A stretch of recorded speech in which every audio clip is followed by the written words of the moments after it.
everybody, welcome back to Reaper Pro Tips with me, your host and Disembodied Hands, Quinny Disembodied Beard John, and you guys who probably got better sleep than I did. Hold on.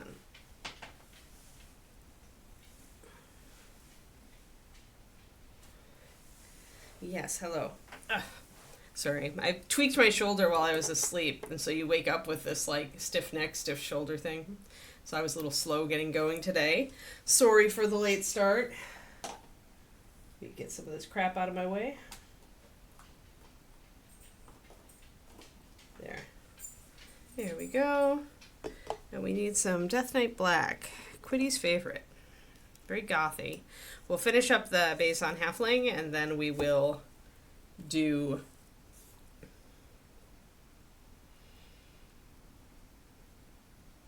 Yeah, it'll be the 19th Twisted Oma. Next week. This week's fine. Next week is disrupted. But only a little. Only by one day. I normally am fine, but this is just a really hurt muscle right here. This trapezius muscle is just so sore. I don't know why. Didn't do anything other than running last night, so. So I really have to get my schedule worked out because running it is tiring and I can't do too many days in a row. So I have to start really programming in my breaks. I am not one of those people that I read about who just I run every day. It's no. It's just no. We're just gonna nope right out of that. I need glasses.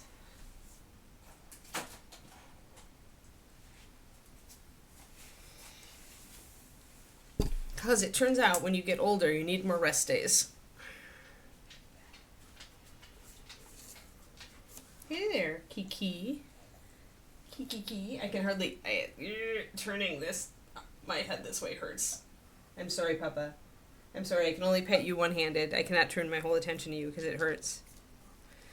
I have to do some exercises later today and try to figure out if I can straighten it out. Otherwise, CrossFit's going to be quite the chore. Achy back, yeah. Everybody's got pains. Solidarity.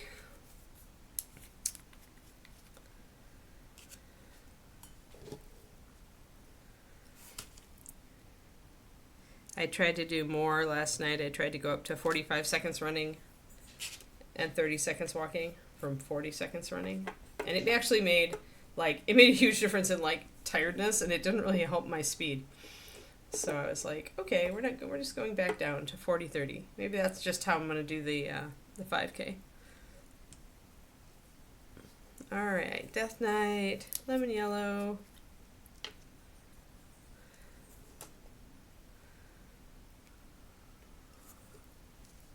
And that's how we did, if you recall, that's how we did all of that. Starting NMM, and we're doing the same color down here on the flagstones, and it's an interesting thing because it's not really gray, but it comes off as a neutral.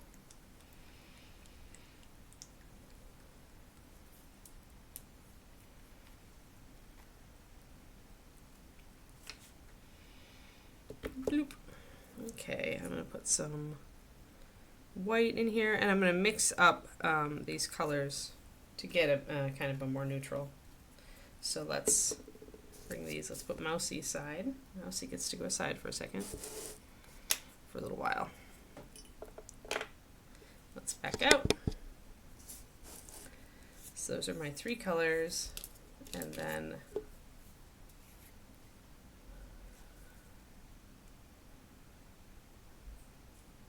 I'm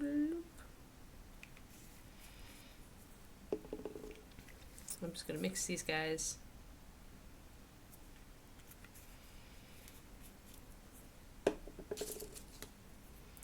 And then pop a little bit more white in there.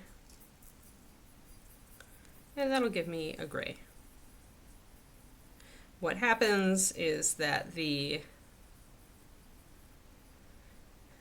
purple in the Death Knight Black interacts with the yellow and it mutes everything out. So I end up getting is a little bit green. If it's a little bit green, I just need to add a little more Death Knight Black.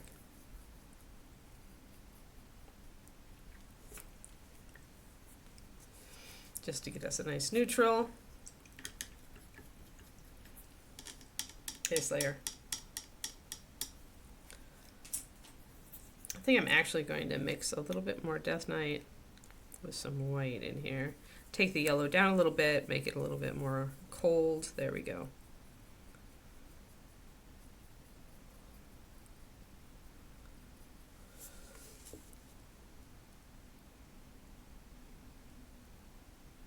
Yeah, I'm gonna get a decent brush to do this with. And that's about the color I want, though.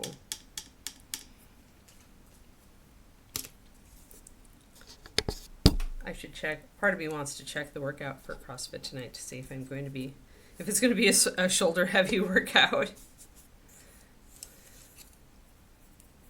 It's not like I'm not going to go though, so I'll just tell Andrew I have to scale. That's the CrossFit motto. I found out: scale, don't bail.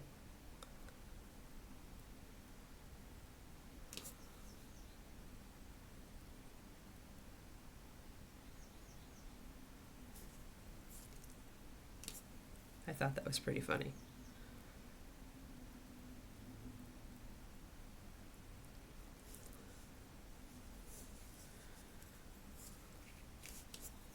I'm going to add just a tiny bit of water to this Death Knight Black. It's a color that is very transparent, so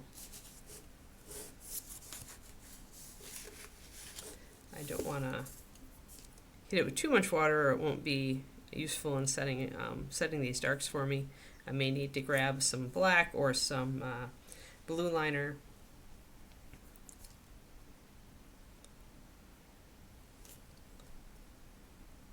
I never prime it. Not if it's gonna get, if you're gonna put wear and tear on it, Laura, then like if you're gonna handle it a lot, if it's in a spot where you're gonna handle it a lot, sure, but I never prime it.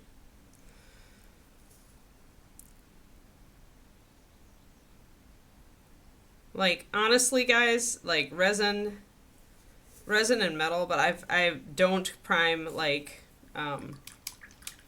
oven baked clays, and I don't prime green stuff generally.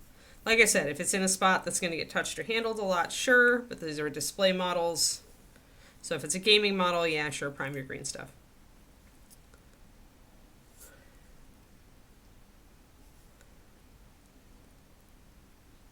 Need is a very strong term.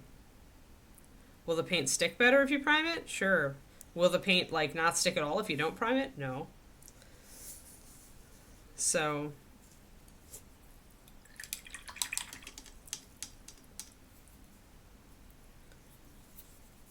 I mean, it's all just like how are you using the model, and then how much risk are you willing to take? I mean, even if you prime the green stuff, it still might rub off, just like if you prime metal, it can rub off, or resin.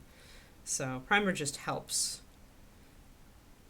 Like if this was a gaming model, then sure, I'd be using primer. Because then I know it would get handled a lot. And I would probably have to retouch it a lot.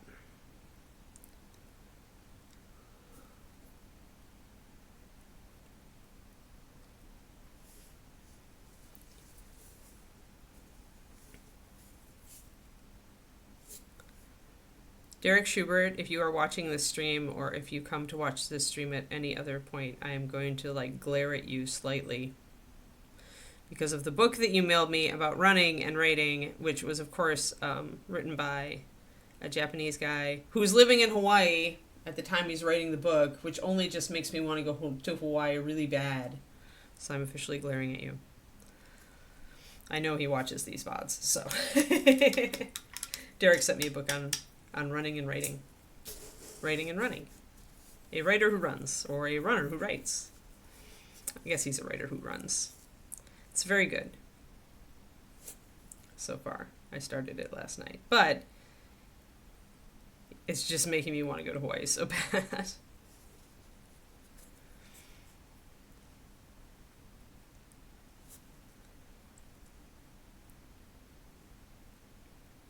I looked up the Honolulu Marathon last night. It's in December. No way I'd be able to go this year. But there is a 10K attached to it that follows the marathon route partially. Except, of course, it's much shorter. You turn back. But you start on... you get to run all down Waikiki Beach and then all around the perimeter of Diamond Head. It sounds like really awesome, actually. On the ocean side of Diamond Head, so it's really pretty.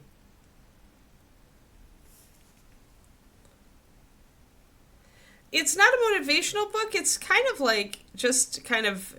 It's a weird book. It's almost a memoir philosophical book. Not intentionally. I would say it's a memoir of running, almost. Like, he's talking about writing, he's talking about running, and he's kind of reflecting on how the two have influenced each other in his life. So I've been reading a lot of memoir. I'm interested in how people think, who aren't me. And so for me, it's actually very interesting. It's a very relaxing book to read.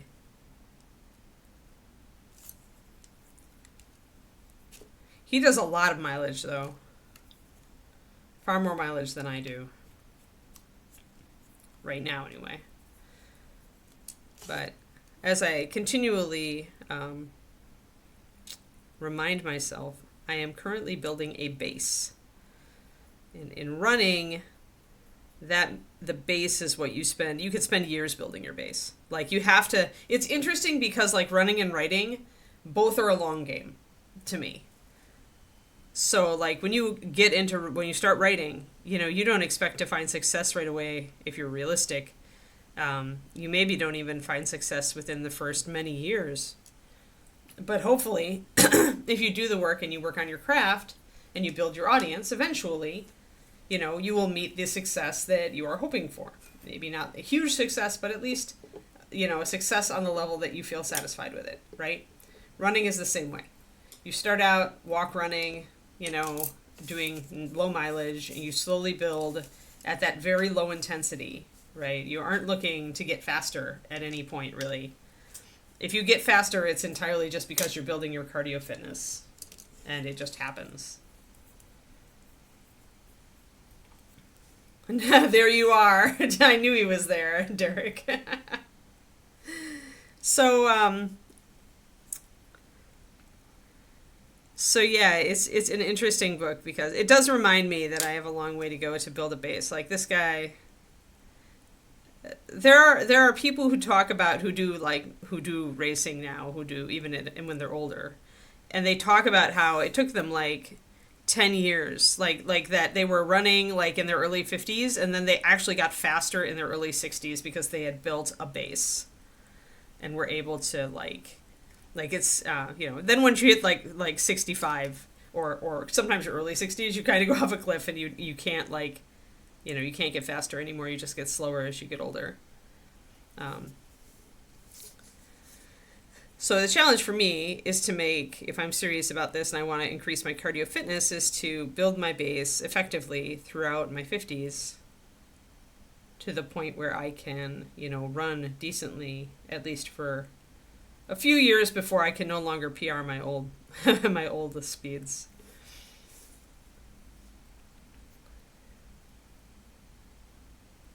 Yeah.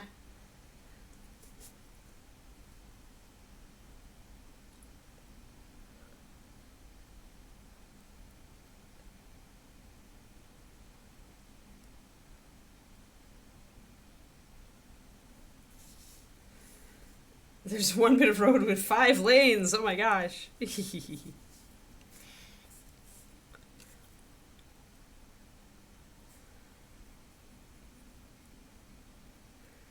But yeah, so this book is it feels like the long game. Like, it's actually very good for perspective, for a whole just relax and just do it. Like, lately I've been picking up books that are more...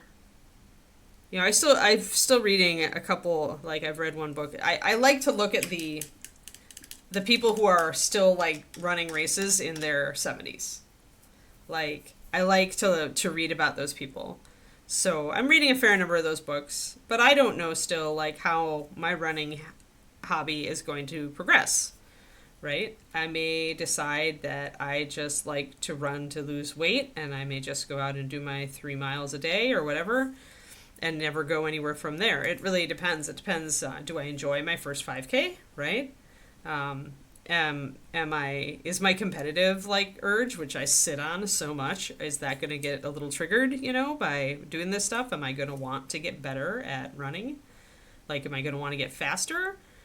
Or am I going to want to do endurance, Because there's the track and field aspect, which is shorter, sprinting and just shorter runs. And then there's you do the long game where you run, half marathons or 10Ks or marathons. I have no idea right now. My hobby is so young that I'm such a baby after only 2 months. I really don't know. Dodge the sheep in 1-lane roads. I'm sure there are still plenty of those, Twistoma. How scary the big roads were. Oh, wow.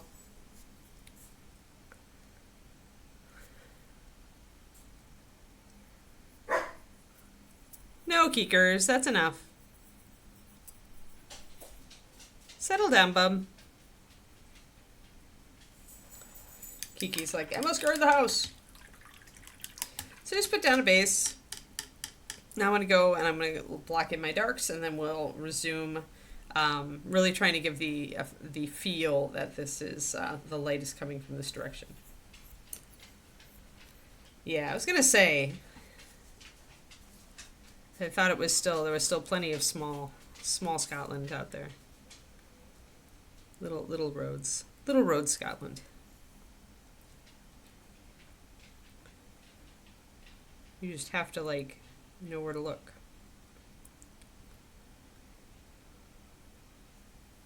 So I switched to a smaller brush for this, now that I'm lining a bit.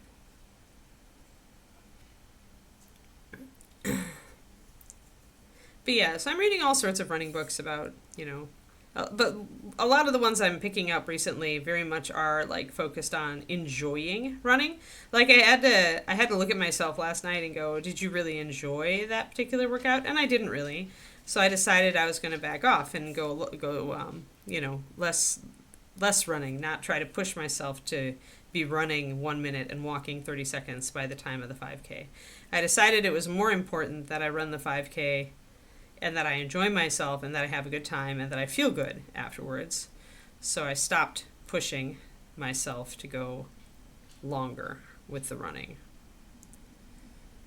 Because really, that'll come. It just won't be fast. We all get impatient about everything. We want it now. But running is very much you don't get it now. Not unless you already have a very high level of physical fitness, which I certainly do not. I'm a lot better now than I was before I started CrossFit. CrossFit, I was, when I look back at how out of shape I was, even though I walked all the time, right? Remember, I would walk every night. But I was worthless as far as my heart rate, getting my heart rate up and being able to not die. My cardio fitness was terrible when I started CrossFit. And only looking back on it do I feel kind of alarmed at how bad I was without even realizing it. And kind of relieved that I started, I guess. The painful part is behind me now. Yeah, instant gratification takes too long. Yep. The late, great Carrie Fisher.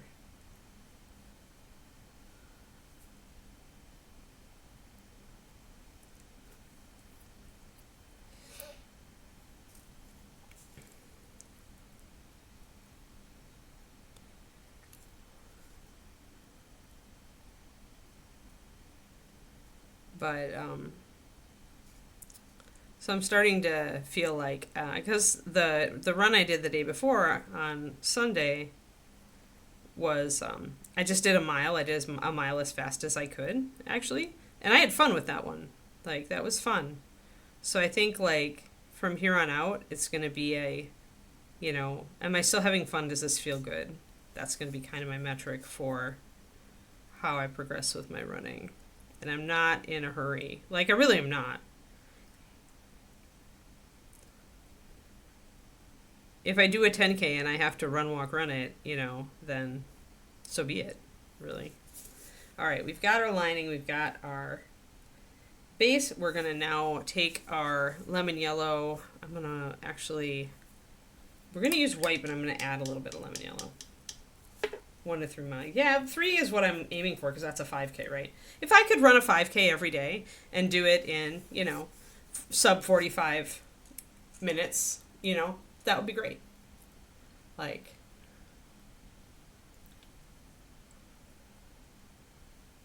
yeah, that's the problem. That's why I won't stop CrossFit, Smallish Sam, because I know that if I ever stop, then I'm going to have to, then it's going to hurt to get back in shape just as much as when I first started it.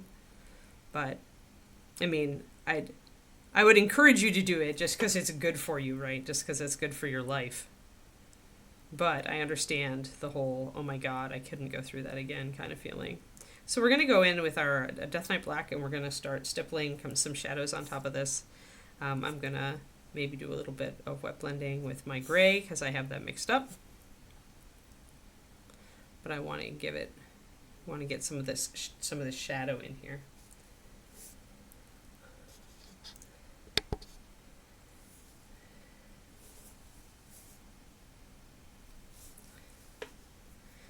But yeah, I mean, that said, if I know so much now about how not being in shape impacts your quality of living as you get older, I just can't. I can't sit anymore. Like, I use my standing desk a lot more now. and it motivates me to get out and do my stuff.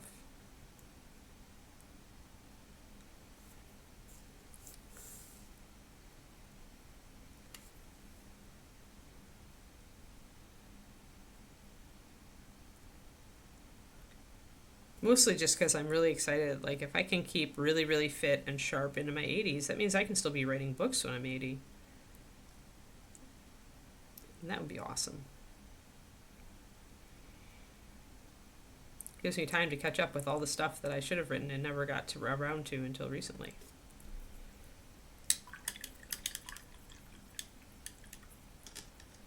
$3.5, yeah. Right. Right, exactly. That's kind of what I figure, Zachariah. I can't see myself really wanting to do a marathon. It's just too overwhelming and huge, and it is hard on your body. I'm looking for stuff that's not hard on my body. I'm looking for stuff that's going to build my cardio fitness to the point where it is a good effect on my health span. Enables me to do more as I get older. I won't be huffing and puffing when I want to, climb a hill or do whatever.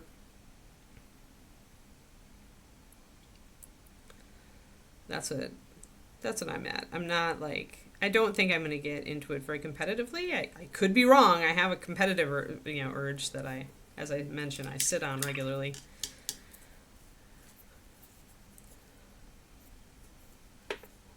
For 10Ks while you're running. Yeah. Cool. I kind of like having the excuse with the 10K. Like, I don't feel like I could do it for a 5K. I might be able to do it for a 10K of traveling. Like, I could see setting up our Hawaii trip the next time we go to Hawaii after this coming year to be at the same time as the marathon so that I could do the 10K. Oh, yeah. Oh, for sure, Korniko. Yeah, but cycling is so good for you, too. I wish I liked it more. I wish I liked cycling more, because it really is, just like swimming, it builds up your body instead of breaking it down. Like, running can be hard on you. Or at least it's harder than biking and swimming. So I'm going to start bringing in some light. I'm mostly going to concentrate toward this frontal area. I'm going to expand this. I'm just pretty much just sketching right now with paint, figuring out where I want to be.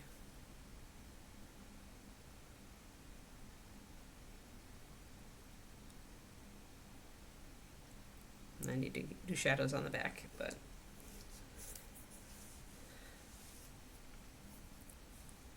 oh yeah, my shoulders are seriously effed this morning.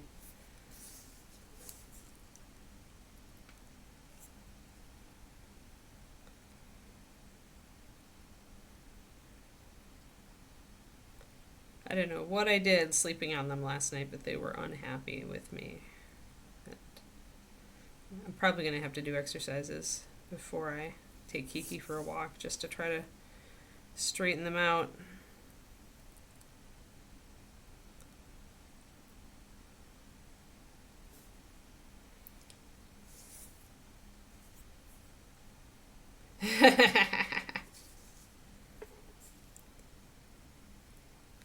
Yes, I want to enjoy the exercise I do.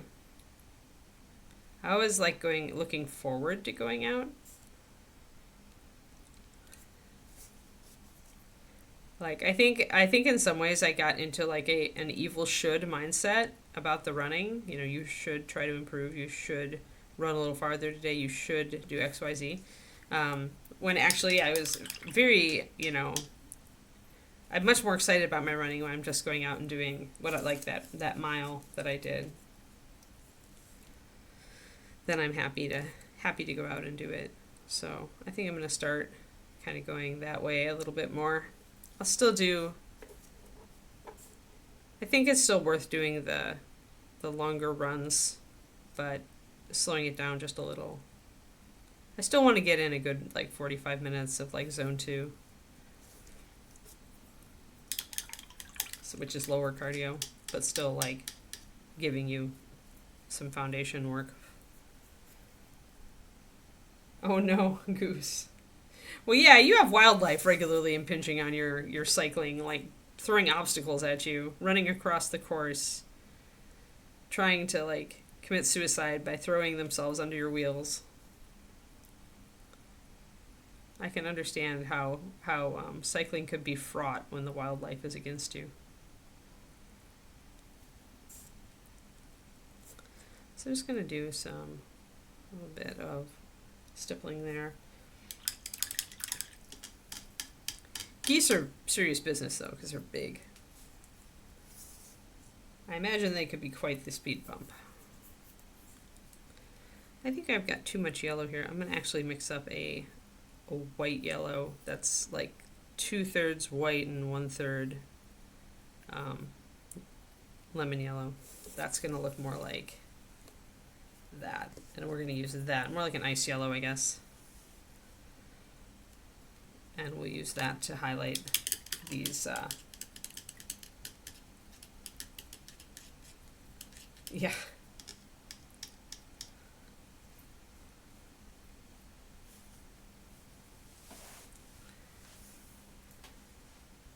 yeah, stippling's awesome. I use stippling all the time, especially for texture work. For stones, for cloth. Some cloth is stippling. Wool. When you're wanting to do a wool texture, you use stippling.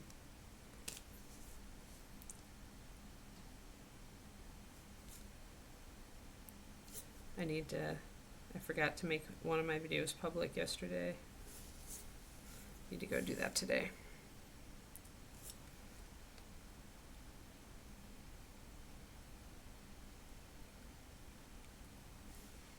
And in my companion PDF for that new video on conceptual techniques, I'll be going into more detail about exactly what you're thinking about when you're doing each of those, and why it's a conceptual technique. I couldn't go too deep because it was a survey video. I wanted to just cover kind of the stuff that we're going to be going through for the next several videos, but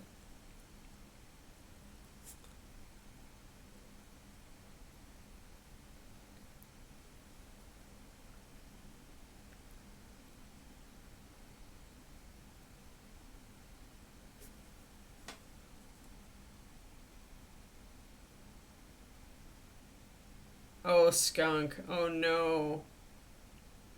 Yuck. Oh, they can't even fly. Where'd he go? So they're totally speed bumps then, those geese.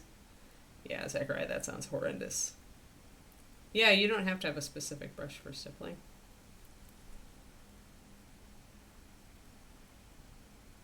Vinegar takes the smell out, but then you smell like vinegar. I've been lucky that none of my dogs or me have ever startled a skunk. I continue. I know that we have skunks in our neighborhood, and I hope none come into our yard because David, like before I let the dogs out in Texas, I would always like open the back door, look out, and then I would let the dog out. David does not do that, so hopefully the skunks smell Kiki. Most of the wildlife seems to avoid our yard now because of Kiki. If they haven't seen her, they seem to smell her.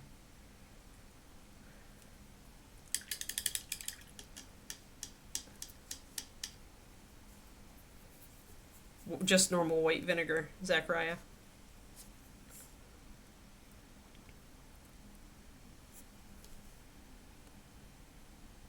I'm going to stipple also with my shadows.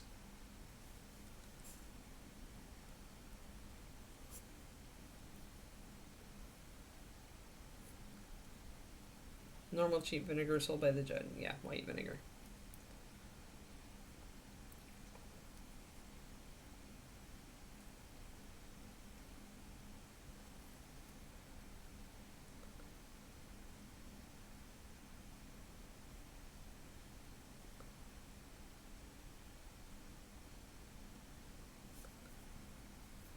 So let's get some of the shadows in here.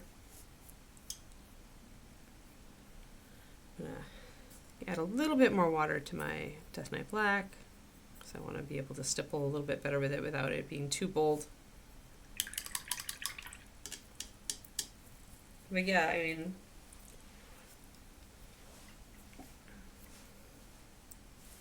anybody who tells you you need a specific brush for stippling is just silly.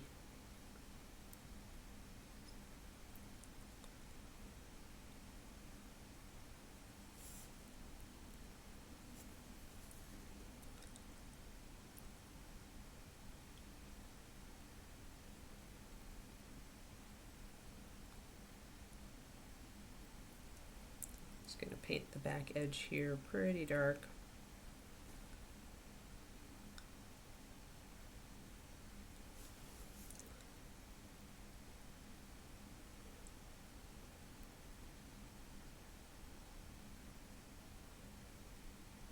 But yeah, pretty much I just had to remind myself that, you know, right now I can complete, at my current level of fitness with my current thing, I can complete the 5K. And I might even be able to complete it within the time goal I set for myself. So I really don't need to push myself right now. I should just run and enjoy it. Because if I enjoy it, I'm going to keep doing it.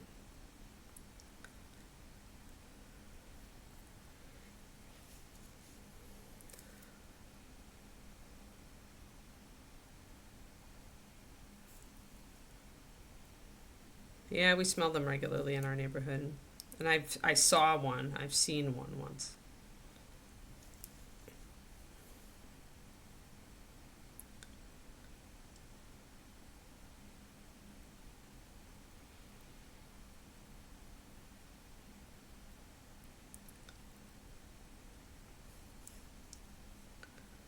All right, let's get this. So stippling is just going to create a subtle texture here. And then I'm going to put some darker shadows here behind the foot.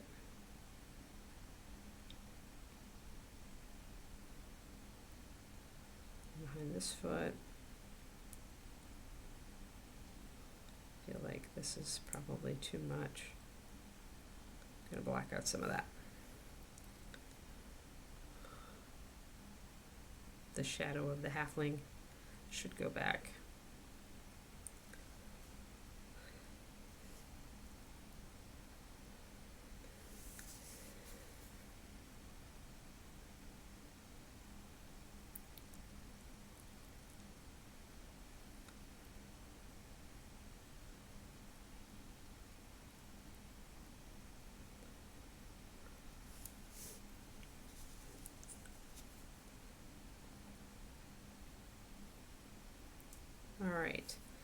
Let's get some more light on the sides here and on the front.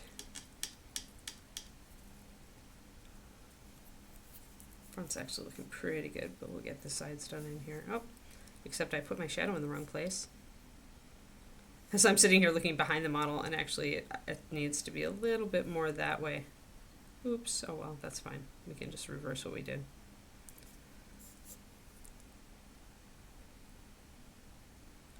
So used to looking at the back, and this is exactly what I'm talking about with the OSL thing, is like, we're so used to shading, you know, the back of the model being the dark part of the model, but here, the light source is actually a little bit oblique.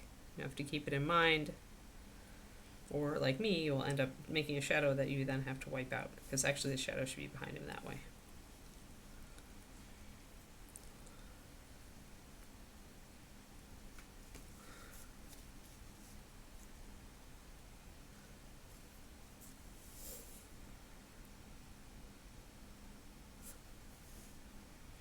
But yeah, I want to talk a little bit more about conceptual techniques in the companion PDF for this month. I already started outlining it. I'll work on it today, and then I'm going to be doing those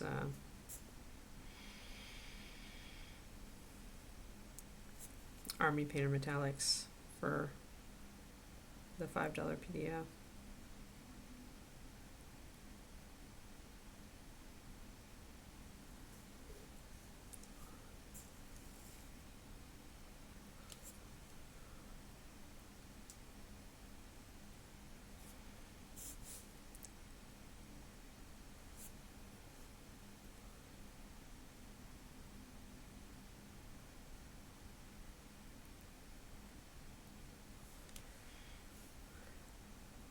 There we go.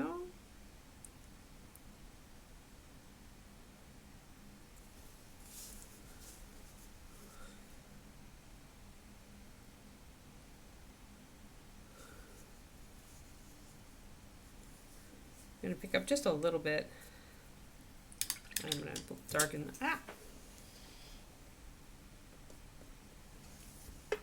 darken the area more behind him here.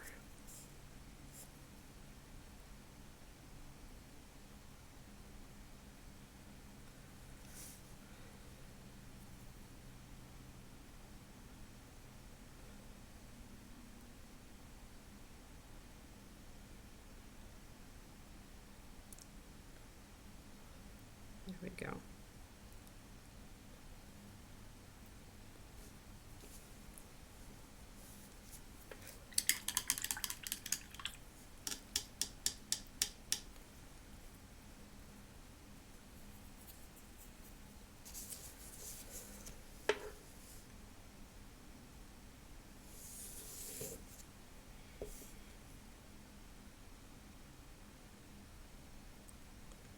The only thing I'm not looking forward to for this 5K is just like downtown San Francisco is such a pain. Like, I pretty much won't be able to like drive over to get my my number and my t-shirt and stuff, my race kit. I have to walk it. So like it's a 25-minute walk from the hotel. The only good thing is I can just stop and get sushi on my way back. But it's just, there's parking is a nightmare, especially on Fridays. And I'm sure everybody will be trying to pick up their stuff, so better to just walk it, which is all the more reason I want to get down there early. Now I might, I was thinking I might stream after, because the 5K is very early, 7:30 a.m. I should be home by 10. So we'll see how I feel after I do my first 5K, if I want to do my own personal stream on that Saturday. That's the last Saturday of this month.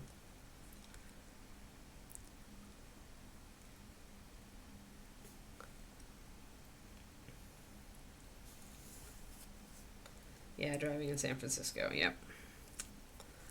Yeah, I mean, I'll drive to my hotel, which will presumably have parking. And then I'll have to walk from there.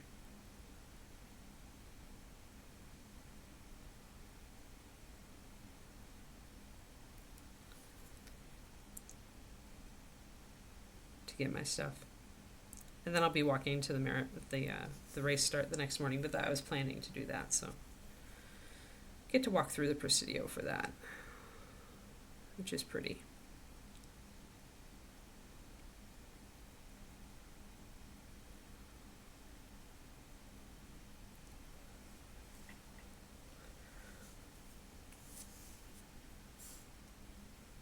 Luckily, my hotel is like within 20 minutes of walking, I have like 7 sushi restaurants. So I will be able to pick up my my pre-race sushi the night before from any number of wonderful places.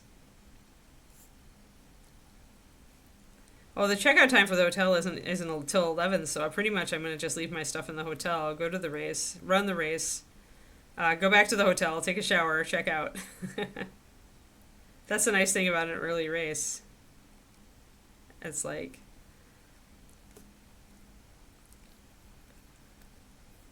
I just will come back and do my stuff and drive home.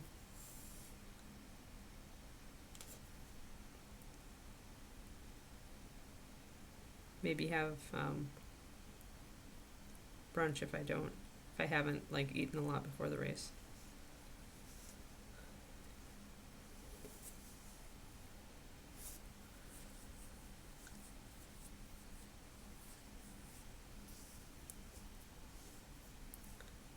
People do indeed live there, but not as many people as once did.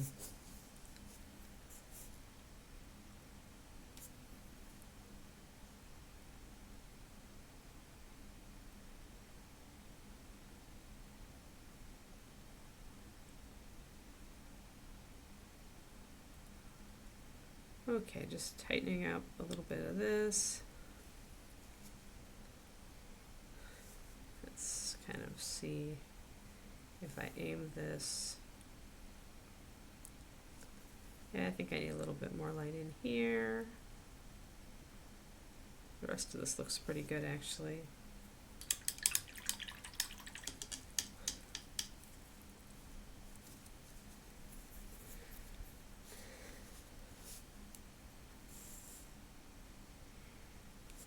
And I've learned that I run better if I take a day off before a race, which is what everybody tells you to do. Like, if I take a day off, then the next day I run a lot better, so. So we'll be taking Friday off.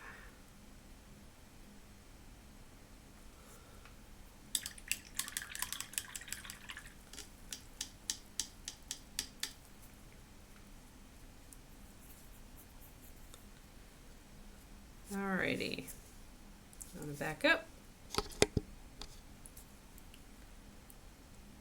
I think I want more light on these front bits.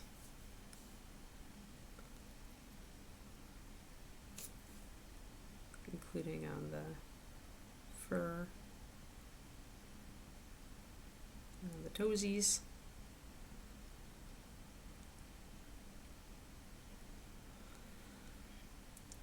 And there, and there.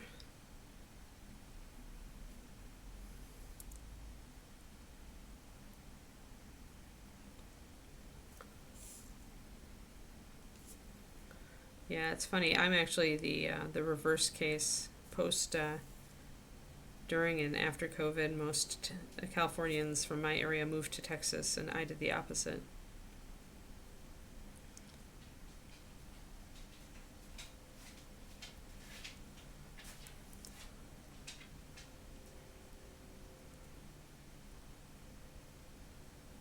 Just going to suggest a little stronger light right up here.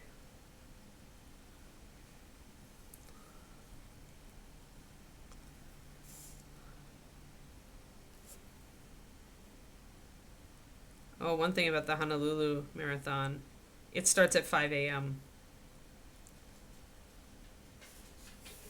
Like, presumably because Hawaii is always hot, and so if you're going to get, if you're going to make it at all nice to run the marathon, you have to start at 5 a.m. So the people who do it fastest will be done by, 8:30. When it's starting to get warm. The people that do it slowest will end up slogging after the day has gotten hot.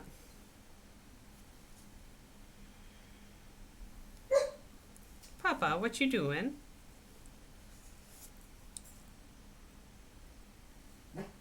No. I'm just going to get some stipples on the front of these, technically. More like I'd have to go to sleep at 9. Or actually, I'd have to go to sleep at like 8. Like, considering how much, like, not getting good sleep impinges on your running, I'd have to be like David's mom. She, like, goes at 9. Because she always wakes up really early. Her body just, she's just an early wake-up person. Her body wants her to wake up then. So she goes to bed really early. Yeah, hello, Richard. Hoping to get a lot of editing done today. We shall see how it goes.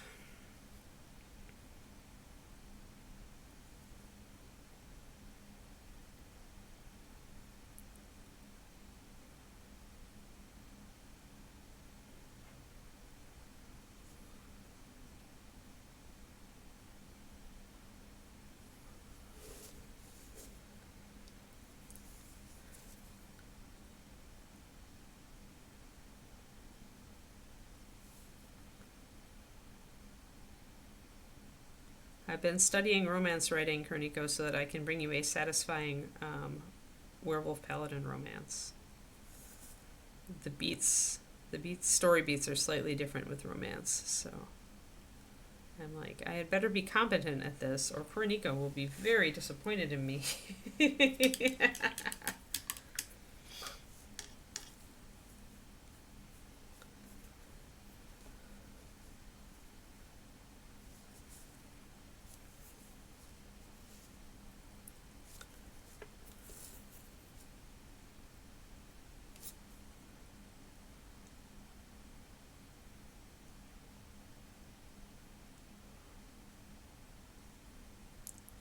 Alrighty.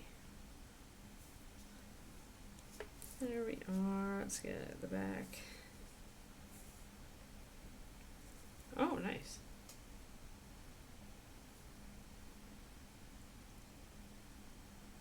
You could never be disappointed. Well, thank you.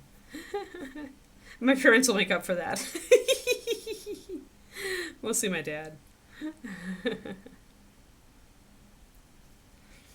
I think he's just resigned now. I am what I am at this point. He's not going to get me to go back to college for accounting anytime soon.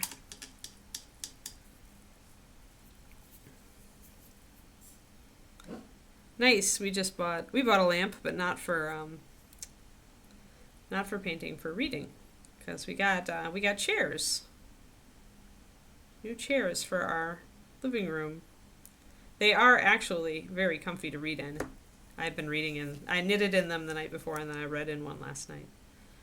But we need a lamp on that side table now, so that I don't have to turn on the big string of lights all down that side of the room.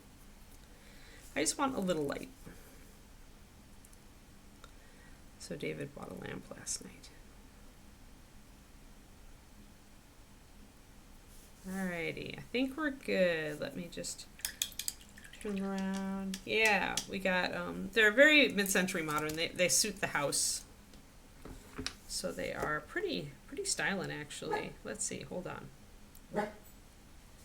Yes, here we go. This is now our living room. And there are the shiny chairs. They have cool angles.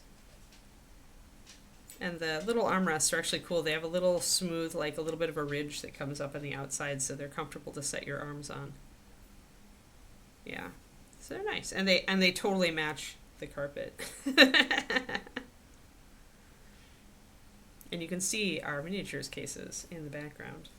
The two of them, anyway. The two main ones, and our bronze, our new bronze, hanging out. It's the Lady Diana the Huntress with a cheetah.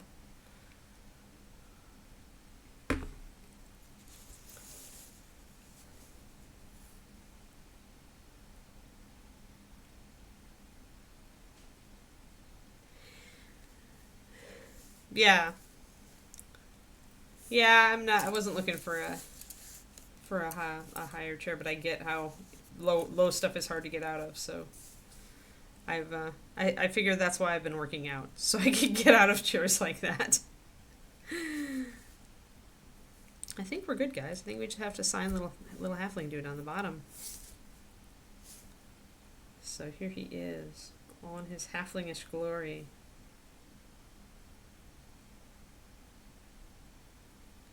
I think he turned out well.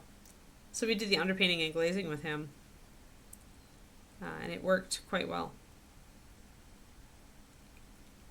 Yay, halfling! I mean, to be fair, the couch and the miniatures cases and the shelving is IKEA, Kuruniko. So we actually do have the IKEA aesthetic going on in that room. The chairs are the only furniture bit that isn't IKEA in that picture. Our dining table is also IKEA. But I'm actually pretty fussy. Like, I consider IKEA's like the couch is IKEA, and I find it really uncomfortable. So I kind of said no, not IKEA for the chairs unless we looked at other places and we couldn't find anything.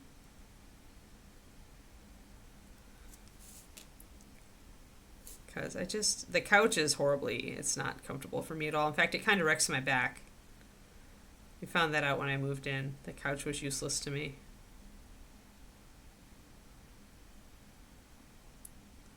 I don't know what it is about it. It's probably the depth of it combined with the angle. Your sofa isn't. Oh, nice. Yay, birthday presents. Those are always the best.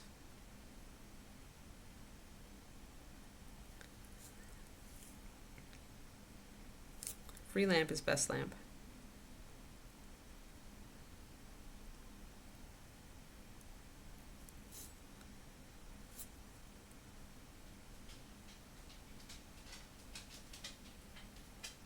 I'm really annoyed with my Fitbit, and I think I'm going to save up. Speaking of birthday presents, I think I'm going to save up for a new Garmin instead.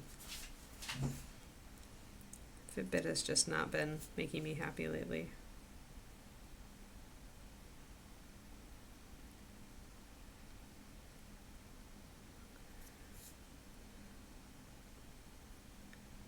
But I have to save up for it. It can't be.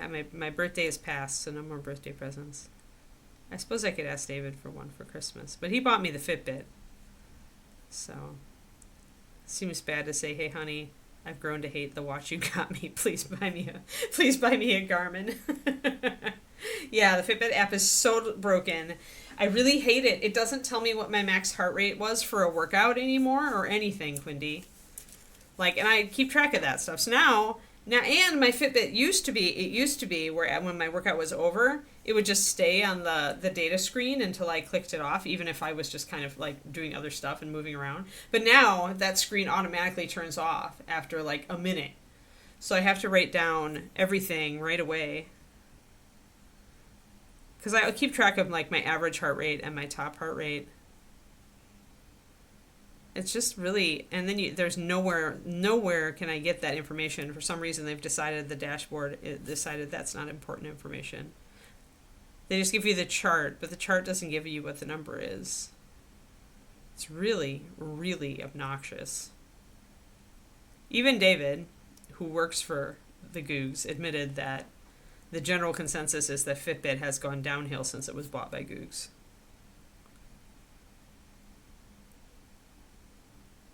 So I'm kind of in the mood for a new sports watch. Yeah, exactly, right? They want you to get a stupid subscription. Well, I had their premium, and their premium wasn't. It's because they gave me a free year of premium with that watch, and it really wasn't that much more, right? So probably a lot of people had that opinion where they didn't really need the premium stuff. So then they decided to hide all the useful information under premium. I don't respect that. We already paid X $100 for the watch. I don't need another subscription on top of it. Not unless it's really, really, yeah.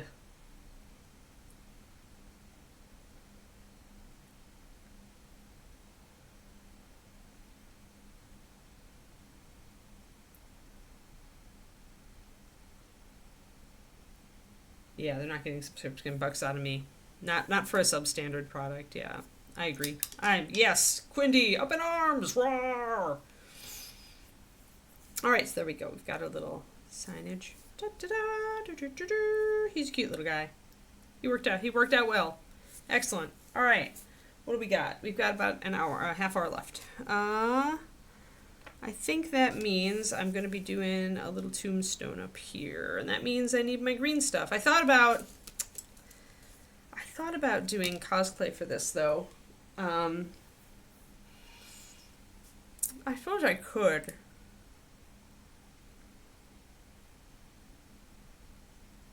The reason I wanted to do cosplay is that I thought about breaking it and having broken chunks of tombstone. So, IKEA, yeah.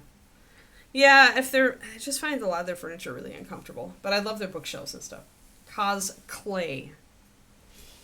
1 second, let me grab it. Look out, Bubba.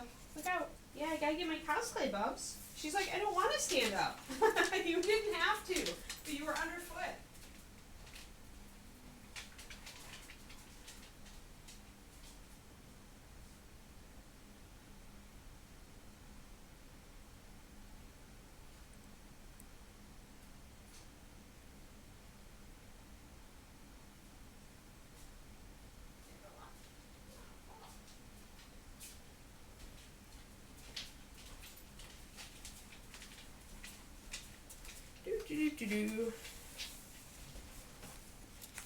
This is the stuff that CNOT uses.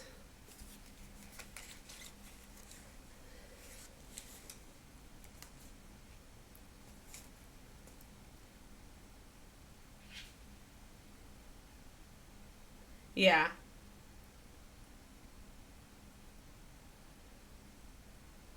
Yeah. Yeah, Quindy. I don't know. The Apple Watch still makes me nervous. Like, David's mom has one. They got her one for Christmas a few years back. She really loves it, but for one thing, I'm really rough on like things on my wrist. I don't really like, and the Apple Watch is expensive. So we're gonna grab a piece of this and soften it up, guys. That's probably too much, but I'll work with it anyway. But yeah, I'm just worried that, I'm going to crack the face of it. I'm going to do all sorts of stuff. Cosplay as a mini painter.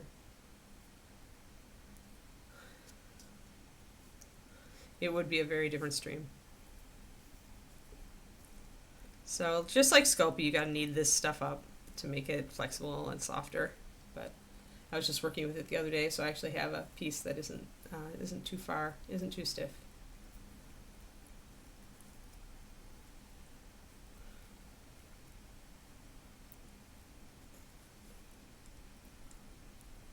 Not very rough in your tech, no. Unlike me, I'm rough on everything.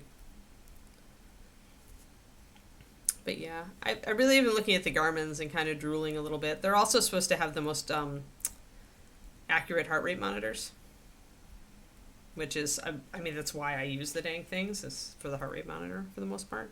Although I also want to use it now for running pace, and my Fitbit is just not. Lately, my biggest complaint about the Fitbit is it doesn't accurately track when I'm going around the track. Like, the track is a 1/4-mile track. Like, it's a standard, high school sports track. It's a 1/4 mile, pretty evident, but it just, Fitbit cannot, figure out what I'm doing, apparently. It's it's probably cutting corners, it's probably pinging, infrequently enough that when I'm on the curves, it's bridging instead of it's going across, because it won't ever tell me, its distance is always wrong.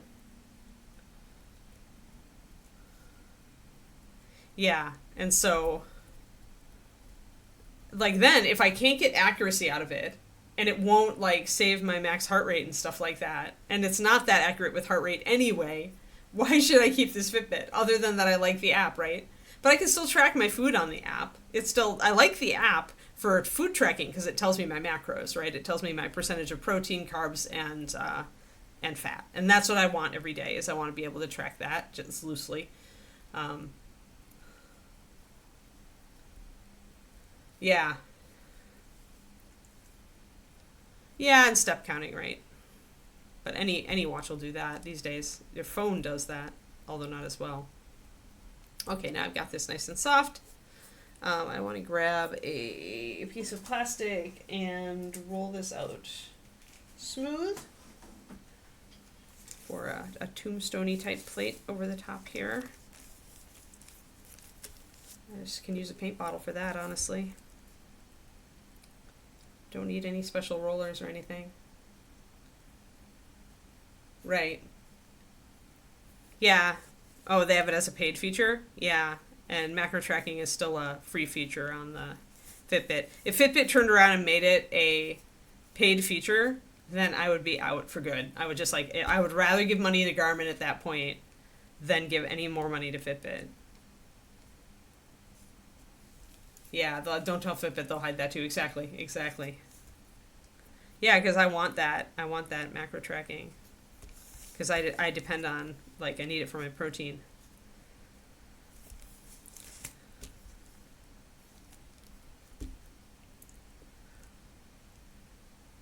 Did my measurements this morning. I've lost half an inch off my waist in the last 2 weeks, which is really nice. My scale weight is still stubbornly sticking to one number, but I figure it'll go down eventually. It's just I've got a plateau on the weight. Yeah, so I'm totally I'm more about the measurements these days. So I'm going to press my base down into the cosclay now that it's nice and soft. And it should leave me a nice imprint. Yep, you can see that imprint. So now I can cut with my one of my tools, except that I apparently put my tool away and I just dropped my phone because it's that kind of day, folks. That kind of day. There we go. Well, I think Julie's tool is actually going to be better for this, which I think, oh no, I'm going to put that in the other room too. All right, well then, we're just going to grab what we can and cut around the edge.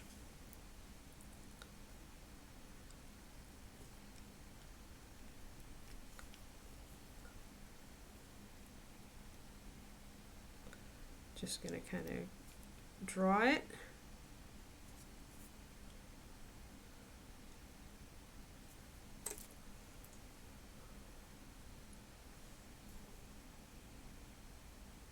Oh, Etsy lost the handmade seller, huh? Wow. Yeah, because they went too far into the other direction. Yeah. I didn't hear it, but that's interesting. Okay, actually I'm a little off over here. Boom. Boom. Boom. There we go.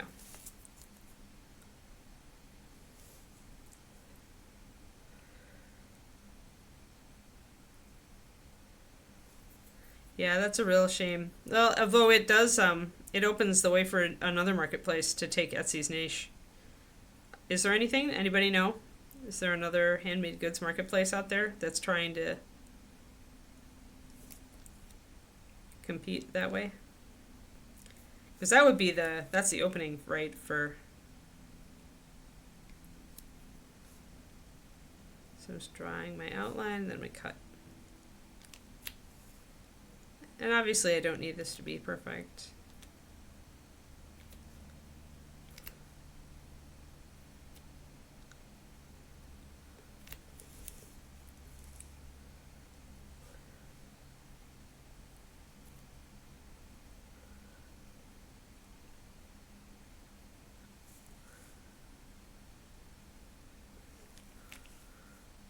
I'm sure there will be another site that will pop up to fill that need. And hopefully they will learn from Etsy's lesson.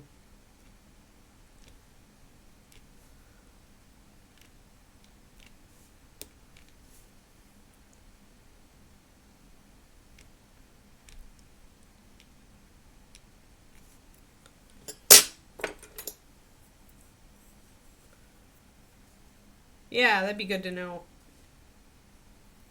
Richard. Like which platform is better to go to for that stuff now.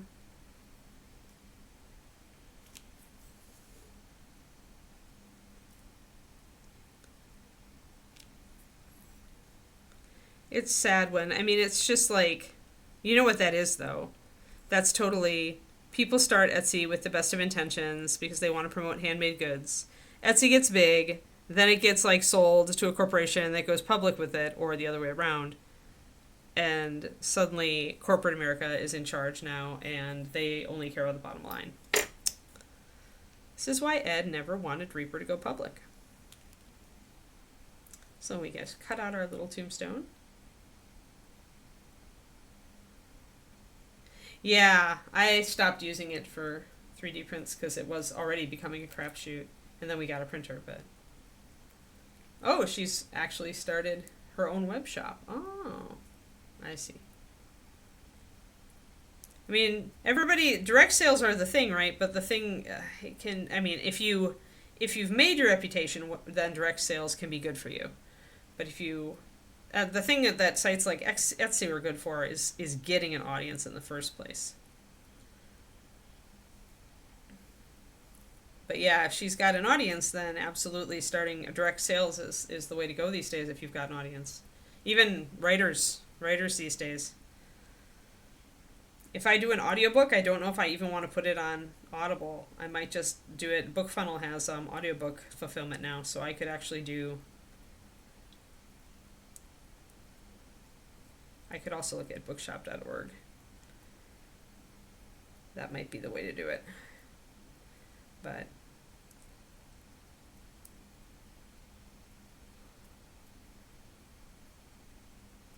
yeah, discerning.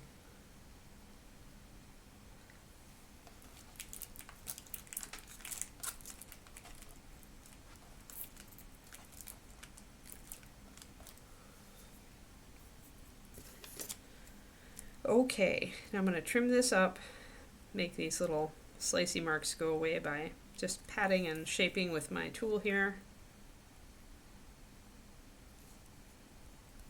Just smooth them in. Since it's clay, it's a little easier to do that than with green.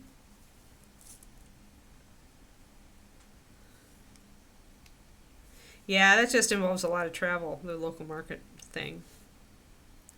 There are authors doing that with their books too, doing the local market thing, getting a booth and, you know, making it look fun and selling their books and slowly gaining audience that way.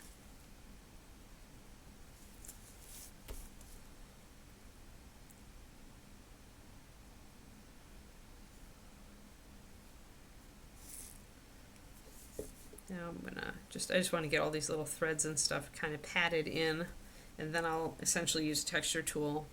Just get close here.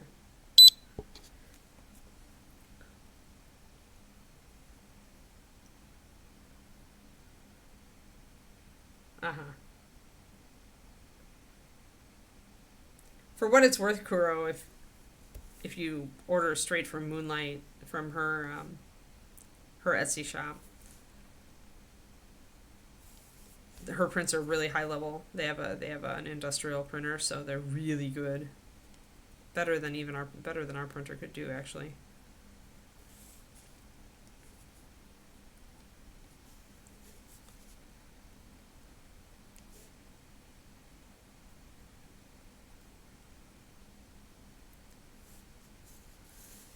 All right, let's see here. Oh, nice. Mythical Creatures of Scotland.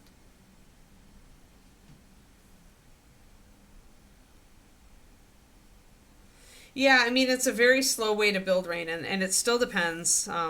It depends on the same thing that any author success does, which writing a really good book and getting it, you know, edit it yourself or pay for editing so the writing is a high quality or at least a high enough quality to satisfy your audience, right?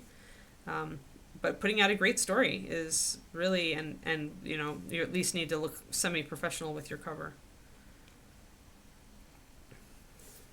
Like that's really what it's all about, no matter where you're going to promote yourself as an author.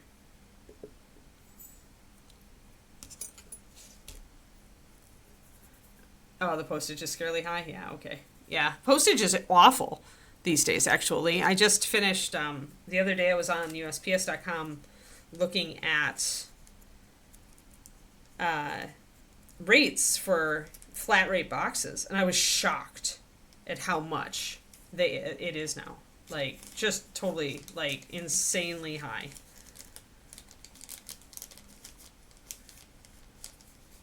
Because I want to do the miniature sales, right? So I've been slowly collecting information. So that my initial press with that cork actually did give me a little texture here. Let me see if I can see. It actually gave me a nice texture on the top of that. It's subtle, but it's there. If I want a little bit more, I could press with a piece of cork to give myself a little bit more regular feel. And because the cos clay is stiff, if I don't press very hard, I can add a nice amount of texture slowly. So like now it looks, I want to use the light to get you guys to see it. You can mostly see it, but more of a subtle texture. But yeah, I can use the cork. I can use an actual rock if you've got, I have a rock mold, but sadly it doesn't have any flat sections, so I won't be using that.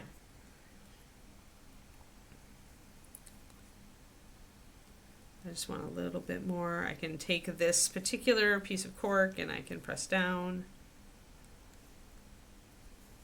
to try to get more.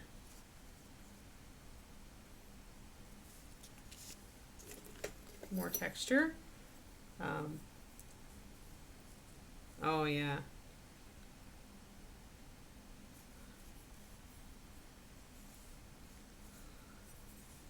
I'm just gonna try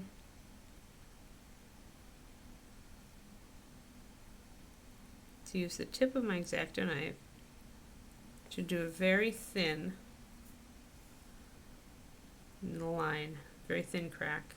Which is the nice thing about the cosplay, guys, is that you can do a very, very fine, thin crack like this without, and it'll stay, right? It'll stick.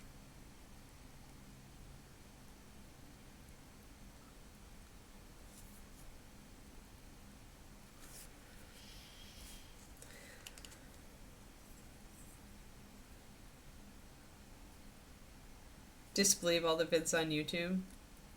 As far as how to what? As far as how to get an audience or sell your book. Don't even like. First of all, finish the book and actually finish like the only thing that matters. Like, honestly, the thing is, Rain, all of it works or all of it doesn't work. Whether it works or doesn't work is up to you because you're the one who has to write a great story. It's the simple, like, figure out who your audience is, write for them, right? In my case, I didn't write, I wrote for myself, right? I just trusted that there would be other people who would want to read my book too. But, I mean, some people can do social media and have it go, but usually if you're not like a fantasy or a romance author, it's very hard to do that. So it depends on your genre. And even a lot of fantasy might not work that way, to be honest. More and more I'm feeling like fantasy with a strong romance subplot can go. Thrillers thrillers, probably Facebook is the best. Like, that's the thing is a different marketing platform for any given genre, really. Because, like, thrillers tend to, like, Facebook ads tend to be good for thrillers, but I don't think that Book Talk is necessarily.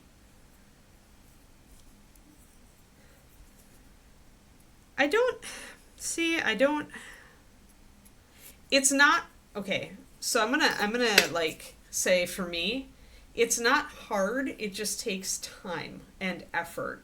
So it's either going to take time and effort or it's going to take time and money, right? You've got two choices. So if your story is good, you will find readers eventually, but you're just not going to find readers now. You're not going to like put the book out and have like hundreds or thousands of readers read your book, like unless you're a unicorn. Maybe you're a unicorn, but unicorns are really rare.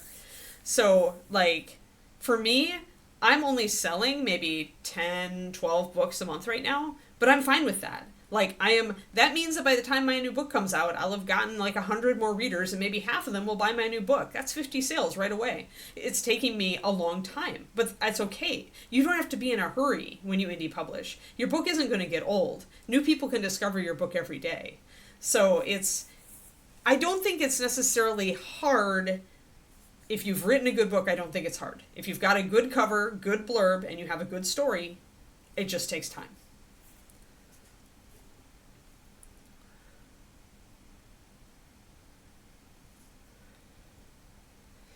Yeah, romance writers who gain an audience, who are lucky enough to like build an audience, because I'll tell you, I know a romance writer, and she's not making bank. So even in romance, it's not like you just write romance and you win. But it just takes time. It just takes time. Like by the time I get my 5th or 6th book out, maybe I'll be at the level where I can get hundreds of sales on release day. Maybe. Maybe not. Maybe it'll be 7 or 8 books. Maybe it'll be 10 or 12 books. I don't know. But the important thing for me is I'm still getting fans. Every month I get another sign up for my mailing list, right? Every month I get another review on each book. And it's slow. It's very slow. It's easy to be impatient. Yep, bye Crowley. Especially because people look at you like you're not successful, you know. I'm trying to decide if I want another crack here, guys. Do I want a little crack up here? Let's look at where his paw is going to be. I want to put interest where it can be seen. So his little paw is going to go there, and his little foot's going to go up top. And the back of the base is really... I feel like I want to do another crack like up here, and maybe one that's back here. So...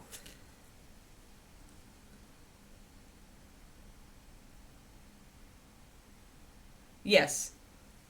Well, yeah, and that's great. That's great for your friend. It's like, it's not the reality for tens of thousands of new authors. Does she write nonfiction? Because it sounds like nonfiction to me. All right, I'm gonna do a tiny crack up here. And I'm just using the tip of my knife, and I'm trying to make it kind of a jagged crack.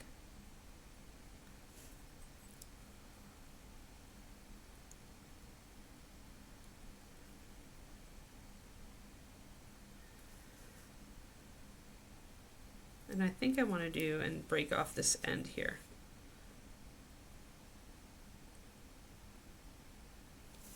So I do want to separate out some of these pieces. And I want to look at where mouse is going to be stepping again. And just kind of extrapolate. I can put another crack back here and probably break off a piece.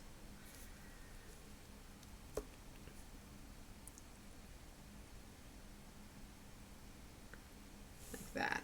So I've got another crack going right there. Yeah, biography. Okay. Yeah. Musician pre-war. Yeah. Yeah, and if you have a good nonfiction concept like that, you can approach a publisher with an outline, and essentially they'll say, yeah, let's go, right? And then they'll do exactly what you said. They will, they'll ask her to write the book, they will do an advance, they will, they'll promote the book. Yeah, but fiction is a different dog. I'm going to just deepen this crack here. Eventually I'm going to split off this.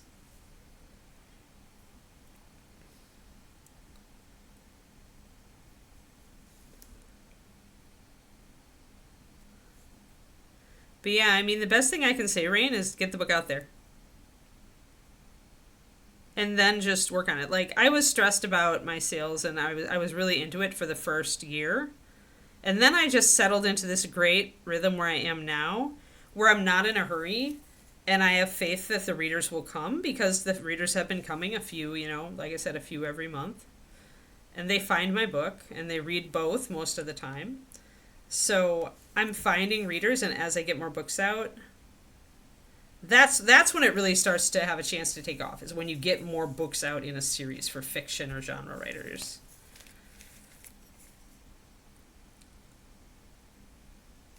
And then after you have several series is when it seriously has a chance to take off. Because then if somebody finds you and likes you, they read your whole backlist.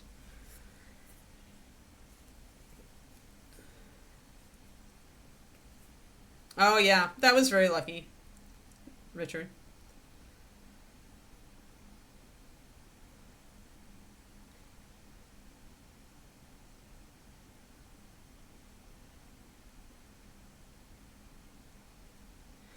Why would your rights be in danger? I don't know. But you're in Europe, so I don't understand like the copyright over there. But here in America, your copyright is yours. Like it's not like if you want to protect it with a lawsuit, then you need to, you know, then you need to like register your copyright for the book. But then ask yourself, do you actually have the money to take somebody to court? Like an NDA is the same way. Do you have money to take that person to court? And like, I mean, generally, what writers will tell you is like they're never going to steal your idea because we have our own ideas to write. We'd much rather write those. Well, I guess she should. She could, and yet, you know, people use like beta readers all the time without like having a problem with that. She's not a writer. Well, one presumes again. I don't know. I feel like a lot of people are very nervous about that rain, but I don't think it's really a thing.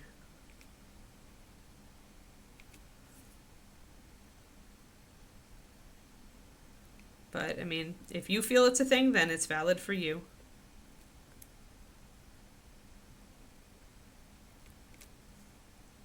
But presumably you have like notes on the book and you've got like earlier files and stuff. Like if you have like all your notes on the book and like earlier versions and things all saved, if she decided to steal it and put it up on Amazon, you could just approach Amazon and say, "Hey, here's the proof that I'm actually the writer of this. Can you have this taken down?"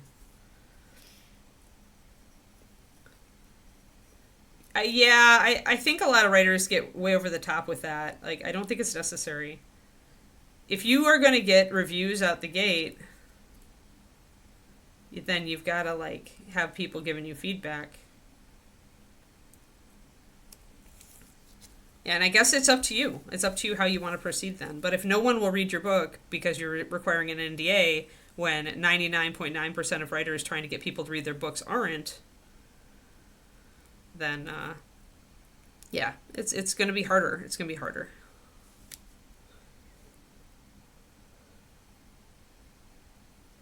Right. Yeah, right, Richard. Exactly. Richard is my beta reader. One of my beta readers.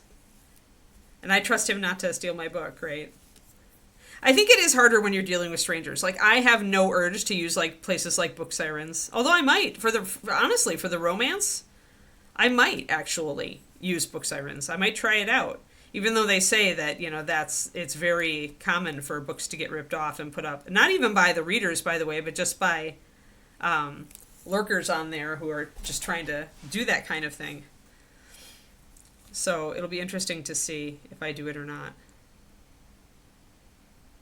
All right, so I've just got this crack opened up. Now I can slide my tool. I'm having to be a little bit careful. However, the longer the clay sits without working, the stiffer it gets. And so you don't have to worry about it like really peeling off at some point. You can grab it and pull it, and you're not going to get much of a tear. Or if you are, you can doctor it afterwards. Yeah, I need to cut that more. Okay. That said, it did pretty well there. Or I could actually just widen this crack and just leave it.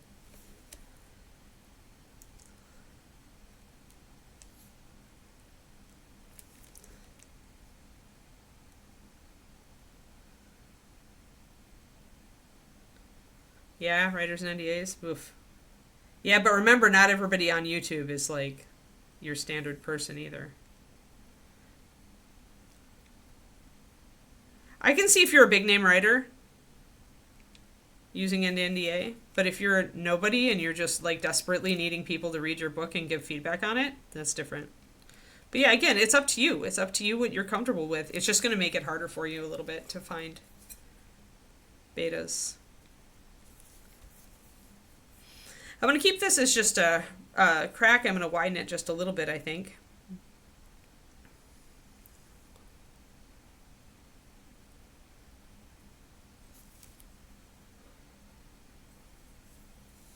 Yeah, I just...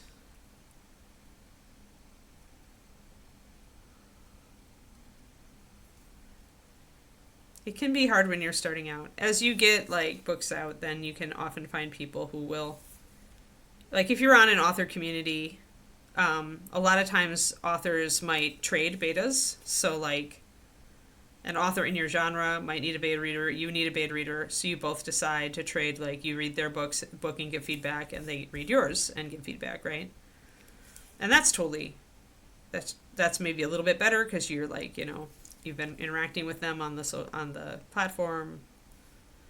You know that they've got their own books, so, you know, they're not going to steal yours because they want to put theirs out.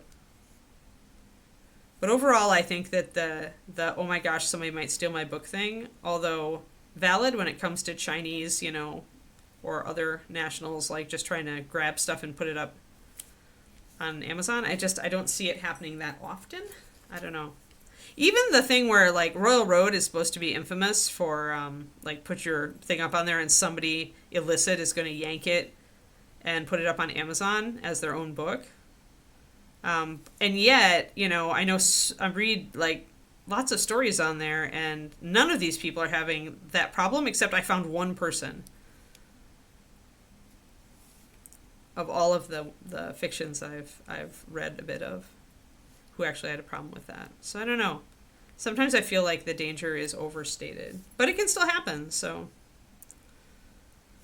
again, it's up to you.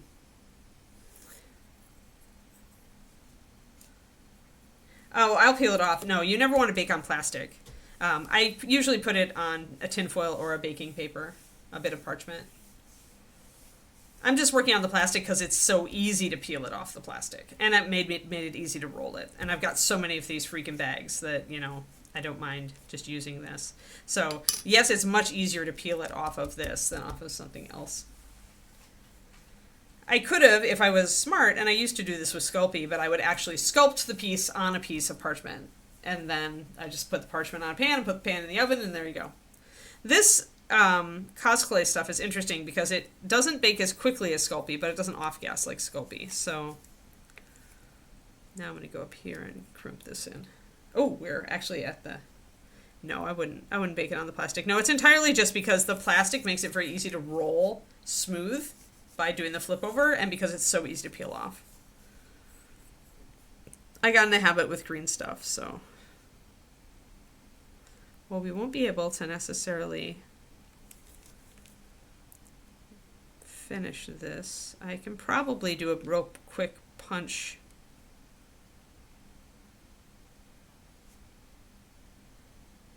Of this little part I want to break off.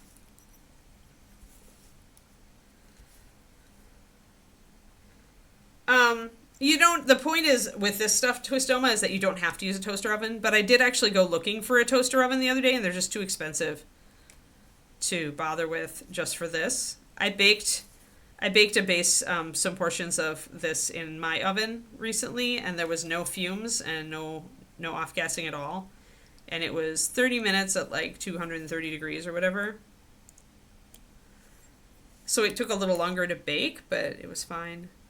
I have no problem now using it in my regular oven after that experiment. Because with Sculpey, you could always smell it. You knew that it was just not putting good fumes into your home.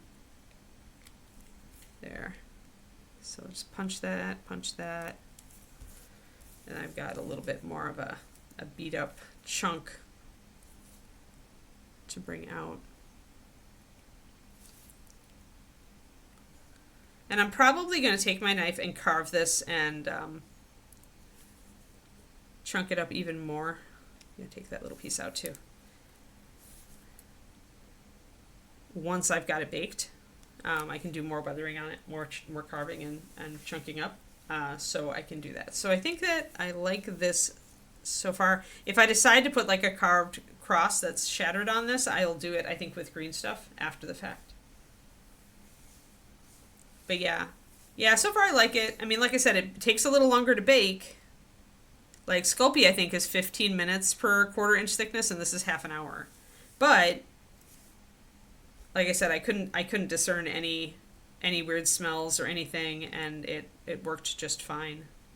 And it does feel different. It feels a little bit different. It feels like more of a, they call it a moldable plastic, I think. And yeah, baking is a pain in the butt, but for stuff that I want, for certain stuff that I want to do, it's much easier and faster than, like, this is much easier to do with cosplay than it is with green stuff. And it holds the detail, unlike green stuff. So I use it for, nope, it's just, it's not semi-flexible. Sculpey is. I mean, I don't think I can actually flex. I already glued down the other pieces. I might be able to flex them slightly, Twisted Oma, just slightly. Like if I needed to press them down flat on a base and they'd gotten a little bit of a warp, I could do that. But very, like, they're pretty low flex. But yeah, it is a little bit flexible. But that's not like, it's not like a feature that you would necessarily use. It's just the way it is. But because it's softer like that, it makes it very easy to, like, chip it and carve into it and do stuff like that after the baking. So anyway, so we'll just set with that, I think. We've got our base and our base. And I will end up baking this so that we can have it in time for the next stream. Right, the thick part won't be. Yes, Quindy has the answer. Yes, as always. Right, so the thicker you make it, the less flexible it is going to be. But yeah, so the thing is, there's not a lot of room for an emblem on this. It's going to be kind of like that. I'll have to think if I want to put a cross or something on there to show that it's a tombstone. But we'll work on that in the future. In the future. And like I said, I can do that part with greens, so I can bake it and at least be ready and we can work on it more. All right, guys. Thank you so much. Yeah, Quindy is the go-to person of knowledge. This is absolutely true. Yeah, this cosplay box, I just got one of the small boxes, Kuriko. It's medium firm. I wanted the firmer one. I didn't want anything, because you can get a more flexible one, I think, if you get the soft. But I wanted something that was going to hold its shape, so I got medium firm gray. And I'm really happy with it. Yes, thank you, everybody. Only have very specific topics. Well, thank you anyway. All right, guys. So tomorrow, turning is hard. We're back to Sophie. And we're almost all blocked in, so we'll actually do some highlighting and shading on some of this stuff tomorrow. I haven't decided what I want to work on, but I will use my gut to figure it out tomorrow. And we did finish Halfling, so yay. Yay, Halfling. So I can put a Halfling in the done pile. Ooh, the going to Ron pile. There we go. Sweet. Ron gets more minis. Yes, Night Elf. Woohoo! All right, guys, thank you so much, and thank you, Quindy, for, as usual, herding the stream. And I'll see you guys tomorrow, all right? I hope you have a great one. All right, bye-bye.